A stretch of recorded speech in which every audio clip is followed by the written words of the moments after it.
Hey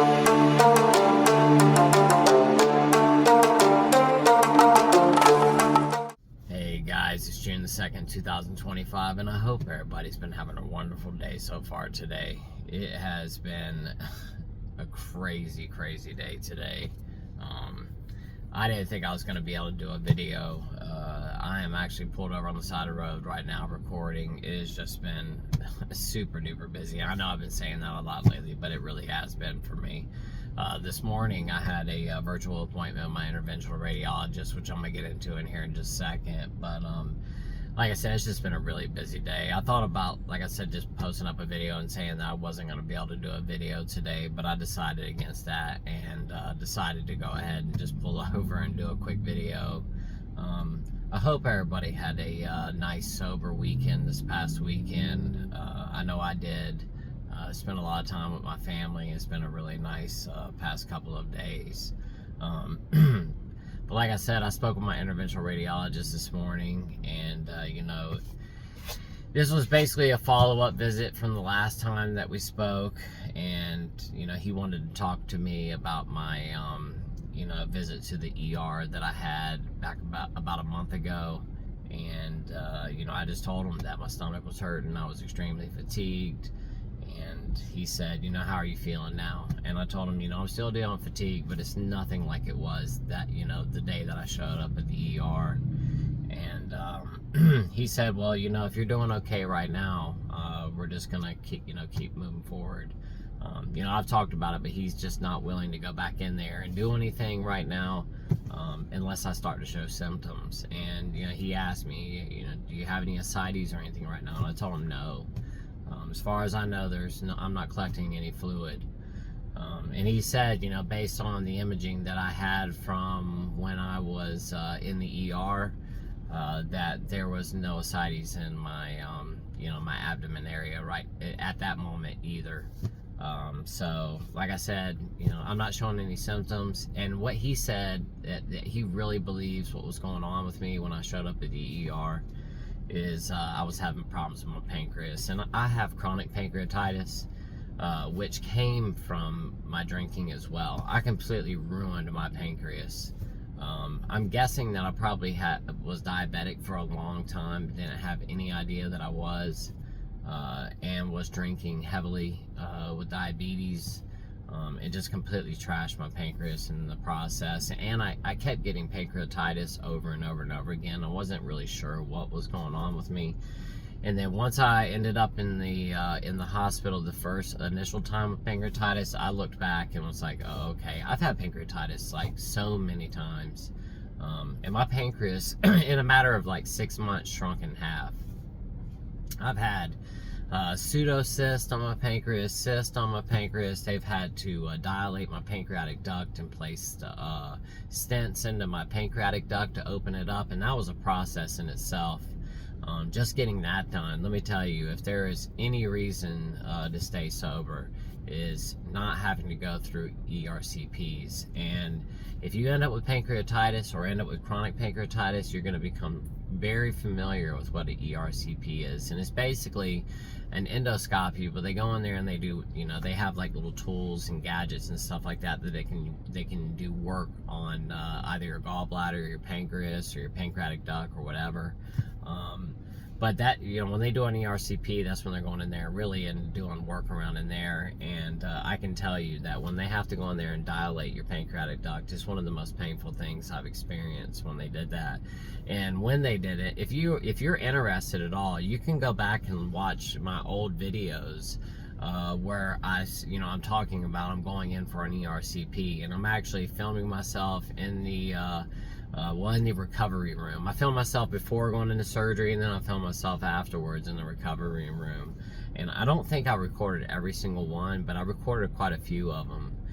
Now the one where I had to have my pancreas dilated, I don't think I filmed myself in that one, because when I woke up from the first initial dilation of the pancreatic duct, I mean, I was screaming when I woke up from that. And they actually had to keep the recovery room open for like another hour or two just to get me, squared away so that I could go home, because I was still in so much pain. And they can't let you leave until they get your pain under control. But they finally did, and I went home. And that was a process because, you know, my pancreatic duct had a complete blockage in it. So all the pancreatic enzymes weren't able to escape the pancreas, and my pancreas was going into autodigestion, and it wouldn't stop. So I was basically in a constant state of pancreatitis for a few months. And what they had to do is they had to go in there, like I said, dilate the pancreatic duct, open that up, and then they slid in one stent. And then I went back like 4 times after that, and each time I went, they would remove the one stent, and then after they removed that one stent, they placed 2 stents. And then I went back again, they pulled those 2 stents and put 3 stents in. And then I went and had that pulled, and then they put 4 stents in. And basically what they were trying to do is just open that pancreatic duct open.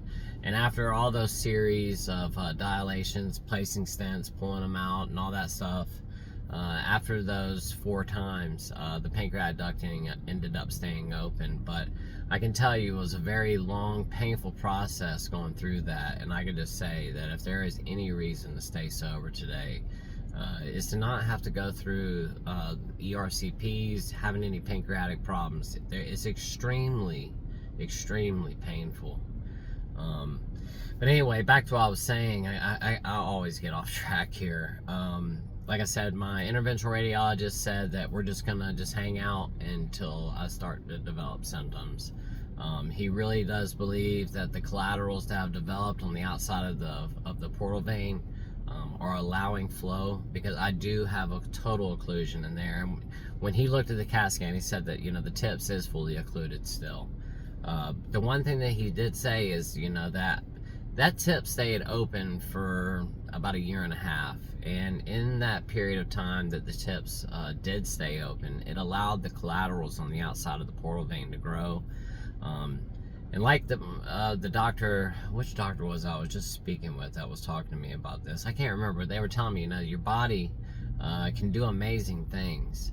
And you know, when it can't get flow, you know, your body will develop those collaterals to make the flow happen. And that's what my body did. It developed those collaterals on the outside of my portal vein to allow the flow.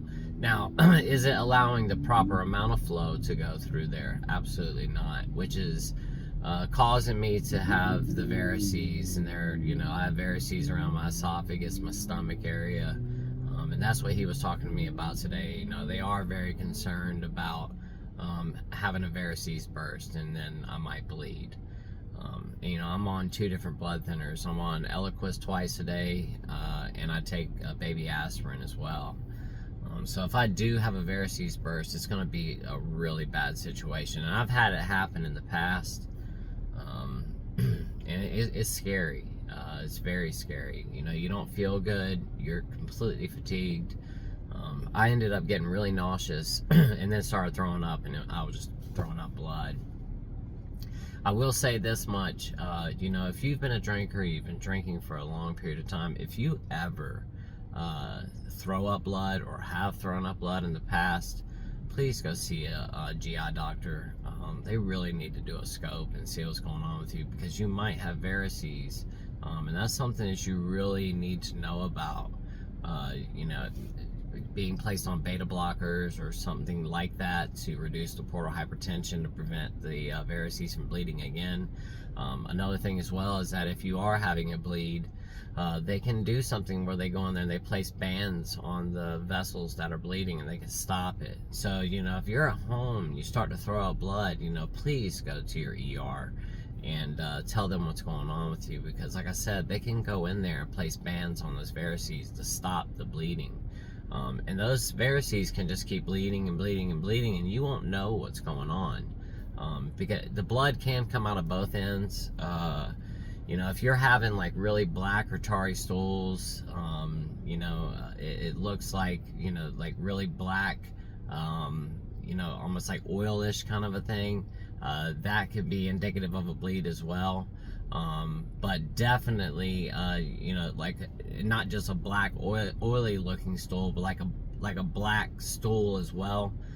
Or if you're throwing up black coffee grinds, or you know, if you throw up red blood, that can be indicative of a bleed as well. But the varices can be very, very dangerous, and you definitely do not want to just let something like that go. So once again, if you're having something like that going on, please go see your GI doctor, or go to your ER. I would definitely just go see your ER, but I would definitely speak with the GI doctor if you've had a bleed in the past, or you think that you might have had a bleed in the past, because it's better to be safe than sorry. And like I said, if you have varices, that could be indicative of portal hypertension, which could mean that you might have cirrhosis or maybe fatty liver or something like that. Just, it's better to be safe than sorry, and it's definitely good to go speak with a doctor. They can do some labs, maybe a CAT scan, take a look at that area and see what's going on with it. But that's definitely not something that you want to just let go like I did myself. But once again, that's what the interventional radiologist said today. They're just going to let this go until I start to develop symptoms. Hopefully I don't. In the meantime, I'm still waiting to speak with, this other hospital. I've yet to hear back from them. I called my GI doctor today, who sent that referral in, and I had to leave a message with them. And I haven't heard back from them yet. So I just need to wait to hear back from my GI doctor and see what's going on with that referral, and just go from here. But that's what's happening as of right now. Like I said, spoke to an interventional radiologist today. He doesn't seem like super concerned about it. I'm just gonna ride this wave and enjoy my summer for right now, and just try to have a good time with my family. And hopefully in the meantime get into this other hospital and get a second opinion, or a third opinion. So I've already had a second opinion now, and they said no as well. But anyway, guys, like I said, that's what they said today. I just wanted to just hop on here and touch base with you guys about what the interventional radiologist said this morning, and that's it. I hope everybody had a great sober weekend this past weekend. Thank you so much for watching today, guys. I really do appreciate it. Thank you so much to everybody that's here. You guys are so great, and I really do appreciate each and every single one of you. Guys, until tomorrow, I will see y'all then, and I love you guys so much. Y'all have a great rest of your day. Bye.